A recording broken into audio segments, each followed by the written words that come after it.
யாதும் ஊரே யாவரும் கேளீர் என்று சொன்னேன். அங்கிருந்த தமிழ் பேசுகிற ஒரு அதிகாரி சொன்னார், அதில் தவறு இல்லை என்றார். இங்கே முடிவெடுக்க முடியாது, டெல்லியில் தான் முடிவெடுக்க வேண்டும். 2 புரோகிதர்கள் சமஸ்கிருதத்திலே மந்திரம் ஓதுவதை கேட்கலாம். 2 அர்ச்சகர்கள் ஆலயத்திலே சமஸ்கிருதத்தில் ஆண்டவனோடு அதை பேசுவதை கேட்கலாம். ஆனால் 2 பேர் குடும்பத்தில் பேசிக் கொள்கிறார்களா என்றால் கிடையாது. வீதியிலே பேசுகிறார்களா? கிடையாது. கடை வீதியிலே பேசுகிறார்களா என்றால் கிடையாது. என்றால் அது மக்கள் மொழி அல்ல, எழுத்து வடிவில் இருக்கிற ஒரு வேதத்திற்கான மொழி.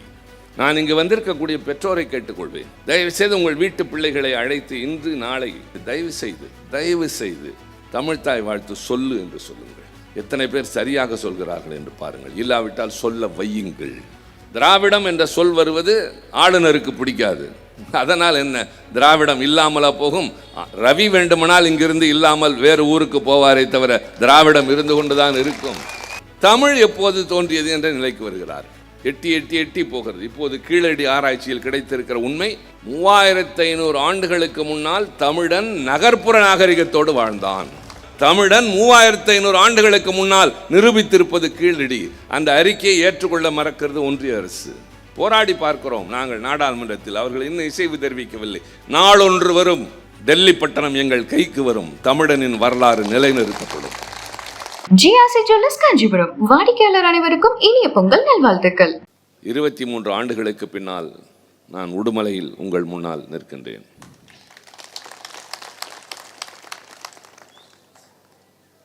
தமிழ்நாட்டில் எல்லா ஊர்களுக்கும் சென்று உரையாற்றுகின்ற என் போன்றோருக்கு சில இடங்களுக்கு செல்வதற்கு எங்களுக்கே விடைதலும் விருப்பமும் உண்டு. அந்த வரிசையில் உடுமலைப்பேட்டை ஒன்று. பல்வேறு காரணங்களினால் அடிக்கடி வர இயலவில்லை என்றாலும் ஒரு முக்கியமான காலகட்டத்தில் தமிழகம் இன்னும் 2 மாதத்தில் தேர்தலை சந்திக்க இருக்கின்ற சூழலில் ஆண்டுதோறும் நடக்கின்ற வீரவணக்க நாள் கூட்டத்தில் இன்றைக்கு இந்த நகரத்தில் பேசுகின்ற வாய்ப்பு எனக்கு கிடைத்திருக்கிறது. மாவட்ட செயலாளர் தம்பி ஈஸ்வரசாமி என்னை தேதி கேட்ட பொழுது நான் கட்டாயம் வருகிறேன், உடுமலையில் பேசுகிறேன் என்று சொன்னேன்.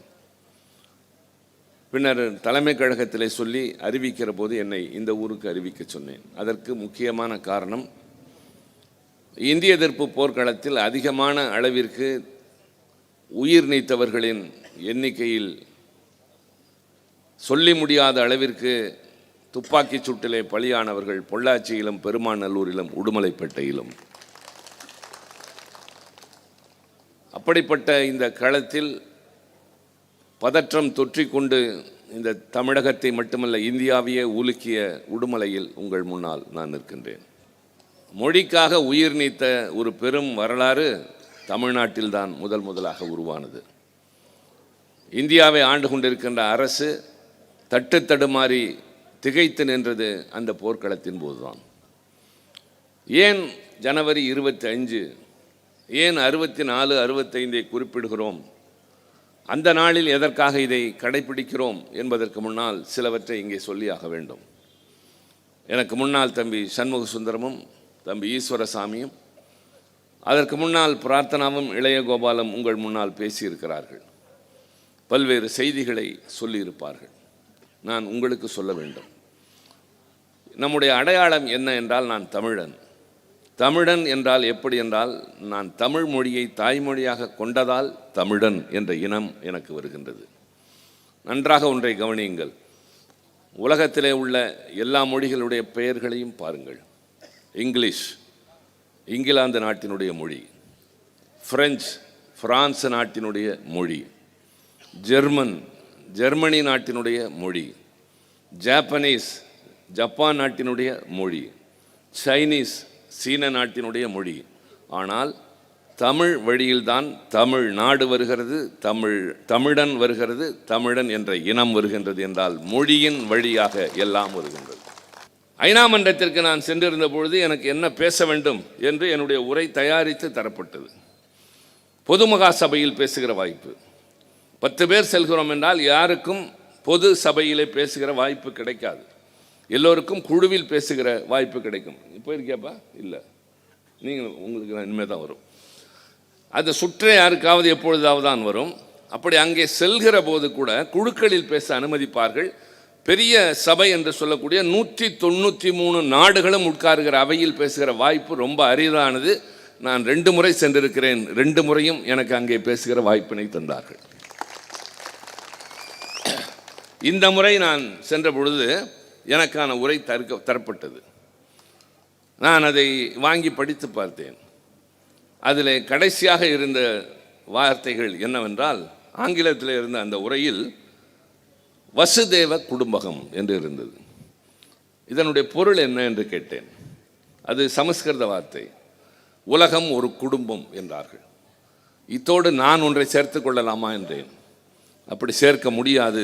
அங்கிருந்து தயாரித்து வந்த உரை, இதைத்தான் படிக்க வேண்டும். ஒரு வார்த்தை கூட நீங்கள் எடுக்கவும் கூடாது, சேர்க்கவும் கூடாது.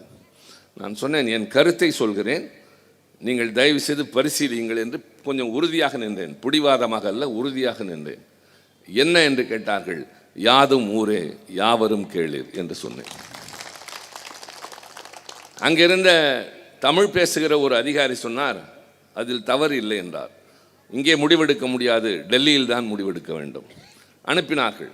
வெளியுறவுத்துறை அமைச்சகத்துக்கு சென்றது. அங்கிருந்து பிரதமருக்கு போனது. கலந்து பேசினார்கள். அங்கிருந்து பதில் வந்தது, சேர்த்து கொள்ளலாம் என்று சொன்னார்கள். நான் பேசிவிட்டு என் உரையை நிறைவு செய்கிற போது வசுதேவ குடும்பகம் என்று முடித்துவிட்டு நிமிர்ந்து நின்று சொன்னேன், யாதும் ஊரே யாவரும் கேளீர். உலகத்திலேயே முதலாக உன் ஊர் எதை என்று கேட்டான். எல்லா ஊரும் என்னுடைய ஊர் என்று சொல்லுகிற பரந்த மனப்பான்மை தமிழனுக்குத்தான் இருந்தது. உன் உறவு என்ன என்று கேட்டார்கள். யாவரும் கேளீர் என்றான். கேளீர் என்றால் உறவினர் என்று பொருள். கேளீர் என்றால் காதால் கேட்பது. கேளீர் என்பது உறவினர். யாவரும் கேளீர் என்று சொன்ன அணுகுமுறை 2000 ஆண்டுகளுக்கு முன்னால் தமிழனுக்கு இருந்தது. எனக்கு சாதி இல்லை, மதம் இல்லை, இன பாகுபாடு இல்லை, எல்லோரும் என் உறவினர். 2000 சொச்சம் ஆண்டுகளுக்கு முன்னால் கணியன் பூங்குன்றனார் சொன்னதை 2021 நூற்றாண்டில் திருச்சி சிவா சென்று ஐநா மன்றத்திலே சொல்லிவிட்டு வந்தேன், தமிழன் என்ற உணர்வோடு. ஹீப்ரு மொழி பைபிள் எழுதப்பட்ட காரணத்தால் இன்றைக்கு புதுப்பிக்கப்பட்டு கொண்டிருக்கின்றது.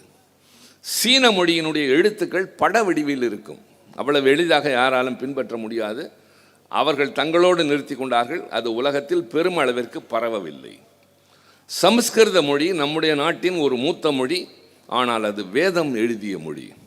வேதம் பேசியவர்கள் வேதம் ஓதிய மொழி. இலக்கியம் இருந்தது, ஆனால் மக்கள் பேசுகின்ற மொழி அல்ல. 2 புரோகிதர்கள் சமஸ்கிருதத்திலே மந்திரம் ஓதுவதை கேட்கலாம். 2 அர்ச்சகர்கள் ஆலயத்திலே சமஸ்கிருதத்தில் ஆண்டவனோடு அதை பேசுவதை கேட்கலாம்.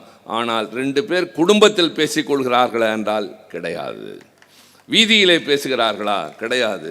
கடை வீதியிலே பேசுகிறார்களா என்றால் கிடையாது. என்றால் அது மக்கள் மொழி அல்ல, எழுத்து வடிவில் இருக்கிற ஒரு வேதத்திற்கான மொழி. ஆனால் இந்த 5ஐயும் கடந்து எழுத்தால், பேச்சால், இலக்கணத்தால், இலக்கியத்தால், பாரம்பரியத்தால், காலத்தால் நிலைத்து செழுமையோடு நிற்கிற ஒரே மொழி நம் தாய்மொழி, தமிழ் மொழி. எல்லா அரசு நிகழ்ச்சிகளிலும் நிகழ்ச்சி தொடங்குவதற்கு முன்பாக தமிழ்தாய் வாழ்த்து. நான் இங்கு வந்திருக்கக்கூடிய பெற்றோரை கேட்டுக்கொள்வேன், தயவுசெய்து உங்கள் வீட்டு பிள்ளைகளை அழைத்து இன்று நாளை, இன்று வேண்டாம் உறங்கியிருப்பார்கள், நாளை அழைத்து தயவு செய்து தமிழ்தாய் வாழ்த்து சொல்லு என்று சொல்லுங்கள். எத்தனை பேர் சரியாக சொல்கிறார்கள் என்று பாருங்கள். இல்லாவிட்டால் சொல்ல வையுங்கள். இது என் மொழி என்ற உணர்வு நம் வீட்டு பிள்ளைகளுக்கு வர வேண்டும். ஒரு இடத்தில் தமிழ்தாய் வாழ்த்து என்றால் மேடையில் 4 பேர் பாடுவது அல்லது ஒரு ஒலிநாடாவில் ஒலிப்பது, எல்லோரும் எழுந்து நிற்பதல்ல. என்றைக்கு கூடியிருக்கிற கூட்டத்தின் கடைசி மனிதன் வரை தமிழ்தாய் வாழ்த்தை உறக்க பாடுகிறானோ அன்றைக்கு தமிழ் உரத்து ஒலிக்கும். அந்த தமிழ்தாய் வாழ்த்து எப்போது வந்தது? எல்லா நிகழ்ச்சிகளிலும் இறை வாழ்த்து என்று பாடிக்கொண்டிருந்த நேரத்தில் மாற்றங்களுக்கு காரணமான திராவிட முன்னேற்ற கழக ஆட்சி மலர்ந்தது. அறிஞர் அண்ணா முதலமைச்சர் ஆனவுடன் முதலில் சட்டமன்றத்திற்குள் நுழைகிற போது இன்றைக்கு இருக்கிற கோபுரத்தை சுற்றி சத்தியமேவ ஜெயதே என்று இருந்தது. அதை மாற்றி வாய்மையே வெல்லும் என்று அண்ணா எழுதினார். கூட்டத்தினுடைய தலைவரை அக்கராசனர் அவர்களை என்று அழைத்தார்கள். கூட்டத்தின் தலைவர் அவர்கள் என்றார்கள். தேர்தலில் நிற்கிறவரை அபேட்சகர் என்றார்கள். அவரை வேட்பாளர் என்று அழைக்க வைத்தோம். ஜில்லா என்றார்கள், மாவட்டம் என்று சொன்னோம். இதை மாகாணம் என்றார்கள், மாநிலம் என்று சொன்னோம். மெல்ல மெல்ல மெல்ல எல்லாவற்றையும் தமிழ்படுத்தினார் அறிஞர் அண்ணா. சத்தமே இல்லாமல் பண்ணினார். அரசு அலுவலகங்கள் எதிலும் எந்த மத சின்னமும் இருக்கக்கூடாது என்று துணிச்சலோடு அறிவித்த முதலமைச்சர் அறிஞர் அண்ணா அவர்கள் தான். இந்த தமிழ்த்தாய் வாழ்த்து ஒரு சம்பிரதாயமான ஏதோ மேடையில் ஒப்பிப்பது அல்ல. ஒவ்வொரு சொல்லுக்கும் பொருள் இருக்கும். திராவிடம் என்ற சொல் வருவது ஆளுநருக்கு பிடிக்காது. அதனால் என்ன, திராவிடம் இல்லாமலா போகும்? ரவி வேண்டுமானால் இங்கிருந்து இல்லாமல் வேறு ஊருக்கு போவாரே தவிர திராவிடம் இருந்து கொண்டுதான் இருக்கும். யாரோ 2 பேருக்கு பிடிக்கவில்லை என்பதால் ஒரு இனமோ ஒரு இடமோ ஒரு வரலாறோ மாறிவிடாது. நம்ம எதிர்ப்பவர்கள் காணாமல் போயிருக்கிறார்கள், கவலை இல்லை. அதுபோல தமிழ் என்பது சிதையா உன் சீரிழமை என்கின்ற அந்த இளமை குன்றாமல் காலத்திற்கேற்ப மாறுகிறது. நான் நேற்றைக்கே சொன்னேன் அவரிடம், மற்ற நாட்களில் நான் பேசுவது வேறு, இன்றைக்கு பேசுவது வேறு. மற்ற நாட்களில் அரசியல் கருத்துக்களை அதிகமாக சொல்வேன், இந்நாளில் இதை தவிர வேறு எதையும் பேச மாட்டேன். காரணம், எதற்காக இந்த கூட்டமோ அது இங்கே வந்திருக்கிறவர்களுக்கு தெரிந்தாக வேண்டும். தமிழ் எப்போது தோன்றியது என்ற நிலைக்கு வருகிறார்கள். எட்டி எட்டி எட்டி போகிறது. இப்போது கீழடி ஆராய்ச்சியில் கிடைத்திருக்கிற உண்மை, 3500 ஆண்டுகளுக்கு முன்னால் தமிழன் நகர்ப்புற நாகரிகத்தோடு வாழ்ந்தான். இன்னும் முடியல. 3500 ஆண்டுகளுக்கு முன்னால் நகர்ப்புற நாகரிகத்தோடு வாழ்ந்தான் என்றால், வீடு கட்டினான், ஓடு கண்டான், சாக்கடை வைத்தான், தண்ணீர் ஓடுவதற்கு குழாய் வைத்திருந்தான். தமிழன் 3500 ஆண்டுகளுக்கு முன்னால் நிரூபித்திருப்பது கீழடி. அந்த அறிக்கையை ஏற்றுக்கொள்ள மறக்கிறது ஒன்றிய அரசு. போராடி பார்க்கிறோம் நாங்கள் நாடாளுமன்றத்தில், அவர்கள் இன்னும் இசைவு தெரிவிக்கவில்லை. நாளொன்று வரும், டெல்லி பட்டணம் எங்கள் கைக்கு வரும், தமிழனின் வரலாறு நிலைநிறுத்தப்படும். அதற்காக பாடுபட வேண்டிய கடமையும் அவசியமும் நமக்கு இருக்கின்றது. நகர்ப்புற நாகரிகம் என்று சொல்கிற போது ஏதோ வீடு இருந்தது என்றல்ல, ஓடு வைத்திருந்தான், தனியாக அதற்கென்று ஒரு அறை வைத்திருந்தான், தண்ணீர் ஓடுவதற்கு குழாய் வைத்திருந்தான் என்பதற்கு நிரூபணங்கள். அடுத்தது, நாம் நிறைய ஆய்வுகள் நடத்திவிட்டோம். இன்றல்ல, 1908ஆவது ஆண்டு வந்த வெள்ளையன் சொல்லிவிட்டு போனான், ஒரு இடத்துல ஆராய்ச்சி செய்துவிட்டு தமிழ்நாட்டில் முறையாக அகழ்வாராய்ச்சி செய்தால் பல அதிசயங்கள் உலகத்தை தோற்கடிக்க அளவிற்கு வரும், சிந்து சமவெளி நாகரிகத்தை மீறியது இங்கு இருக்கிறது என்று சொல்லிவிட்டு போனான். பூம்புகார், கொர்க்கை, ஆதிச்சநல்லூர், சிவகலை, இங்கெல்லாம் ஆராய்ச்சி நடந்து என்ன தெரிந்தது தெரியுமா? ஒரு காலத்திலே மனிதன் ஆயுதங்கள் இல்லாமல் நகங்களோடு போராடினான் என்றேன். பின்னர் கற்களை பயன்படுத்த ஆரம்பித்தான், அது கற்காலம். பின்னர் உலோகத்தை கண்டுபிடித்தான், உலோக காலம், மெட்டல் ஏஜ் என்று சொல்வார்கள். அதன் மூலமாக ஆயுதங்கள் செய்தான் அல்லவா? முதலாக உலகத்தில் இரும்பை பயன்படுத்தியவன் தமிழன். 5000 ஆண்டுகளுக்கு முன்னால், 3500 ஆண்டுகளுக்கு முன்னால் நகர்ப்புற நாகரிகம், 5000 ஆண்டுகளுக்கு முன்னால் இரும்பை கண்டுபிடித்தவன். இப்படியே போகிறது, காலம் தள்ளிக்கொண்டே போகிறது. தமிழ் எப்போது தோன்றியது தெரியவில்லை. தகவலுக்காக தெரிந்து கொள்ளுங்கள். மொழிக்கு இலக்கணம் எழுதுகிறார் என்றால் அந்த மொழி எவ்வளவு மூத்த மொழியாக இருக்கும். திருவள்ளுவரின் காலம் 2000. இன்னொன்றையும் தெரிந்து கொள்ளுங்கள், இது போன்ற கூட்டங்களில் தான் எங்களால் சொல்ல முடியும். இந்த ஆண்டு என்ன ஆண்டு? தமிழ் ஆண்டு. யாருக்கா தெரியுமா? விஸ்வா. கரெக்டாக தெரிஞ்சிருக்காரு. விஸ்வா. எத்தனையாவது விஸ்வா தெரியாது. மொத்தம் 64 ஆண்டுகள் தமிழ் மொழிக்கு என்று. அது எத்தனை சுற்றுகள் வந்தன என்று யாருக்கும் தெரியாது. அதுவும் ஒரு பெயராவது தமிழில் இருக்கிறதா பாருங்கள். பிரபவ, சுக்ல, வெஸ்வா, விரோதி, இப்படித்தான் இருக்குமே தவிர தமிழில் பெயர்கள் இருக்காது. ஆக 64 ஆண்டுகள் இப்படி சுற்றி சுற்றி வருகிற போது தமிழனுக்கு என்று ஒரு ஆண்டு வேண்டாமா? இப்போது நாம் பின்பற்றுகிற 2026 என்பது கிரிகோரியன் கேலண்டர். அந்த கிரிகோரியன் கேலண்டர் என்று சொல்வது இயேசுநாதர் பிறந்ததிலிருந்து கணக்கெடுகிறார்கள். அதே போல இஸ்லாமியர்கள் ஹிஜ்ரி என்ற ஒரு ஆண்டு கணக்கை வைத்திருக்கிறார்கள். அது எப்போது என்று சொன்னால், மெக்காவிலிருந்து அவர் மெதினாவிலிருந்து திரும்புகின்ற போது அதிலிருந்து கணக்கிட்டு அவர்கள் ஹிஜ்ரி என்ற ஆண்டை கணக்கிடுகிறார்கள். ஆக தமிழனுக்கென்று ஒரு ஆண்டு கணக்கு வேண்டாமா என்று திமுக தலைவர்கள் இல்லை, அறிஞர் பெருமக்கள் இந்த தமிழ்நாட்டில் இருக்கிற மிகப்பெரிய மறைமுலை அடிகளை போன்றவர்கள், தேவனைய பாவாணரை போன்றவர்கள், பெரும் பெரும் அறிஞர்கள் எல்லாம் ஒன்று கூடி ஆய்வு செய்து கடைசியாக ஒரு இடத்திற்கு வந்தார்கள். தமிழனின் அடையாளம் திருக்குறள், எழுதியவர் திருவள்ளுவர், அவரை அடையாளமாக வைத்துக் கொள்வோம்.